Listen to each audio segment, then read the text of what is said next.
Magic 8 Ball, are we live? We are live. We're Facebook Live here with Harry Shum Jr. It says baby steps. Baby steps? Okay. Did you ask it a question then? I said, are we live? Okay. We are live. I'm Jim Halterman. I'm the West Coast Bureau Chief for TV Guide Magazine. This is Harry Shum Jr. We're going to talk about some Shadowhunters. We might do some throwback to some Glee questions. Yeah. All that stuff. We're here in the LA offices. Shadowhunters is back January 2nd. Yes, it is. 8 o'clock on a freeform. So you guys, I mean, the trailer's running all the time. Oh, yeah. Clips, trailers, all out there. It's amazing. It's amazing. So send us your questions and feel free to tell us where you're calling from. Where you're calling from. Because I feel like we might have some 2016 now. Please call us on your dial-up phone. So anyway, so we'll start Shadowhunters first. Yeah, let's do it. Amazing stuff. So tell me, you had a little break between season 1 and 2. How was it to kind of step back into Magnus's shoes after a little time away? You know, what's weird, when you step away from something and then you do, whether you do other projects, I think it's also, for me, it didn't feel like I had to readjust and get back into it. It just felt like, oh yeah, this is the character that I've kind of grown to love and understand, and now I can get to know him even more and even better this time around. So it was more of an excitement than anything. Okay, and getting back into the makeup and the outfits, and your nails are looking a little bare. A little bare, no black. A little hairy-like. Yeah. No, I mean all that is to me. I look at it as just part of the costume. It's you don't. For me, I always try, like, I don't go around wearing, Magnus's jacket all the time, even though he has some funky, cool jackets. He does. But this time around, also, like, the makeup is a little slightly different. Just along that, you'll see the show itself, the tone and everything is a little different from season 1. Okay, we already have a question. Yeah. Shocker. What's that question right there? What was it like to kiss Matthew? Mr. Daddario, who's not here with us today, but he's not here. He's it's always a weird question. It's like, what is it like to kiss? I mean, what is it like for Magnus to kiss Alec? I think that's a more proper question, because I think for Magnus, it's sparks fly and it's magical, and there's something there that I think both of them can't really quite understand yet. So it's magical for Magnus. Magical. What do you think when that premiere episode, or when they first see each other? I guess it wasn't the premiere, but when Magnus and Alec first met, what was it about him that drew Magnus in? He got his attention right away. I think on obvious reasons. I think looks was something there, and I think there's this air and quality. I think he can also spot someone who's kind of hiding behind something. Yeah. And I don't think that's like the reason why he's attracted to him, but it's like this mystery that he wants to get to know, and from there it's just peeling off layers and trying to kind of prod and like slowly ask questions and figure a person out. And I think what he was seeing was intriguing, and he wanted to know more. And Magnus was really patient, because he didn't need things to happen quickly. Patient little cat. I know, he was, but he knew what he wanted. Yeah. He knew what he wanted. Is Magnus's look different this year? Did they fine tune anything? I think it's different from what you've seen in the trajectory of season 1, but it goes back to episode 1 in season 1. It's more similar to that look. You had more facial hair, and the hair was spiky, kind of like a little punk and a steampunk kind of look. And I think that was just always his look of his comfortable look. I think throughout the season 1, it was. I like to think of it when we talked to the writers. It was more of him trying to figure out how different tactics to try and get to talk to Alec and try, and also he was in the mood where he was also, even though he's been alive for so long, trying to figure himself out. And that's, I think, what's intriguing about Magnus is, even though you think he would know it all, he's a know-it-all or knows it all, he really doesn't, and he still goes through these portions of his life where he's exploring as well. And how old is Magnus?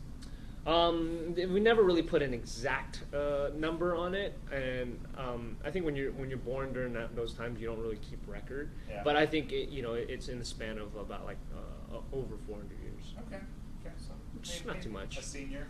It's like someone. It's weird. It's like, do you treat 100 years like 10 years? So is he really 40 in human years? What is it? In warlock years. Yeah. If you're just joining us, I'm Jim Halterman, the West Coast Bureau Chief of TV Guide Magazine. We're here with Harry Shum Jr. talking about Shadowhunters. Send us your questions. Tell us where you're from. We do have a question here. Did you read the books first to understand Magnus? When did you kind of go and read books? Yeah, I mean, when you get casted in the role, you want to get as much information as you can about the characters. I think that's just with any actor. You want to be able to pull as much information about the character and about the world, and there comes a time with the information that you do have, then you start playing around with it, with how it will play in with the scenarios that are being played in the series for television.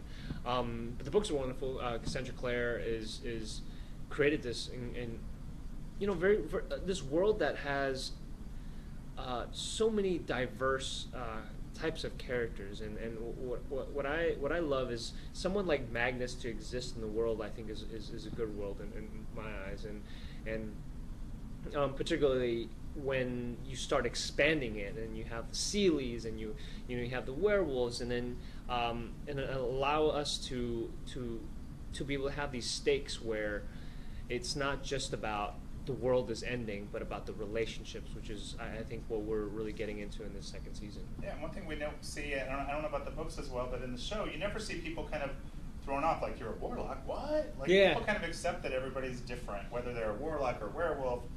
It's kind of just a common thing, which I think is quietly setting a good example.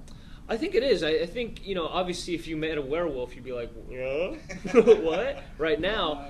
But I think some people do that in reality already, and obviously they're not werewolves. They're just they have a different culture, they have a different background, they do things differently, and they eat different types of food. Which I think what it's becoming like when you see kind of like the shadow world and the downworlders, that there is this miscommunication as well. So you will see that with. Not everyone's just holding hands and hoping, heal the world, which I think the idea is to get there. But there's a lot of separation and a lot of similarities, I guess, that we're dealing with the world within the reality right now. Okay. Somebody just asked, "What's your favorite thing about playing Magnus?" Is there one favorite thing? No, there's more than one favorite thing, but I'll try and point out. I think with Magnus is what I find really interesting about him is that he does know so much, and he usually will know how things will play out, but he will allow them to be played out until he needs to absolutely step in.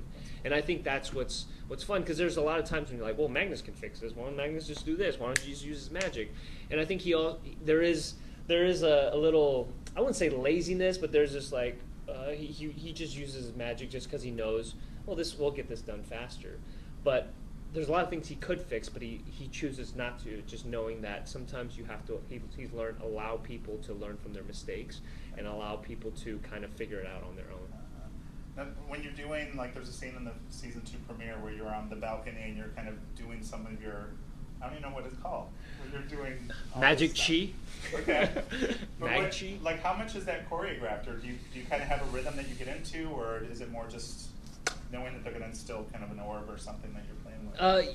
Yeah, what I love about that sequence is it was like kind of the birth of we have a new visual effects kind of team, and it's been cool to have someone on set to talk about these things and to have the ability for them to understand, like, okay, well, this is we're gonna go off your movement, but let's talk about like the tone and like the feel of the magic, because it'll play into what the scene is, as opposed to your magic's like this all the time, every single time, and this is what we're gonna do.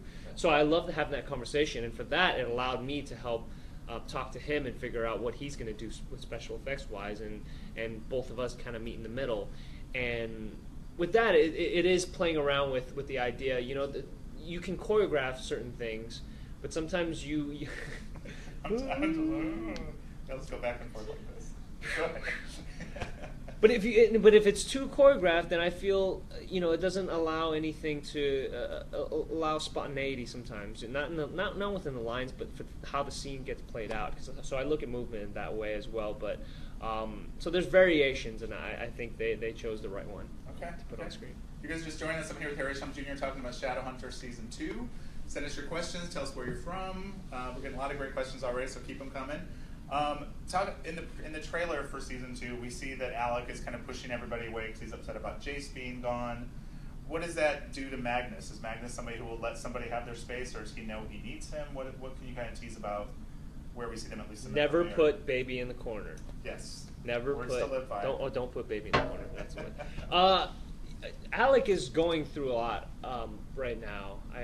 Especially particularly in the first episode, and even in Season 2. He was taught to be a Shadowhunter, which Shadowhunters kill. He was basically a stone cold killer for all of his life, and I think the important part was that Parabatai is kind of messed up with Alec and Jace, that is causing him to be unbalanced. And with everything going on in the Institute and his parents kind of pushing him down and saying like he can't do certain things, I think it's messing with him. So when Magnus comes in, I think there's an understanding of what he's going through, but hopefully trying to be a helping hand. But also he's never dealt with a Shadowhunter dealing with these different issues, right. So it's like it's very new to him, even though he's known Shadowhunters all the time, but not in a romantic way where he has to deal with it differently instead of like, shut up, Shadowhunter, do your job. It's not that. It's more like, oh gosh, how do I deal with someone who's still confused on how to deal with personal issues? Okay. We have a question. Will we see Magnus grieve after losing his best friend for centuries? Does that come up at all, or is there too much going on with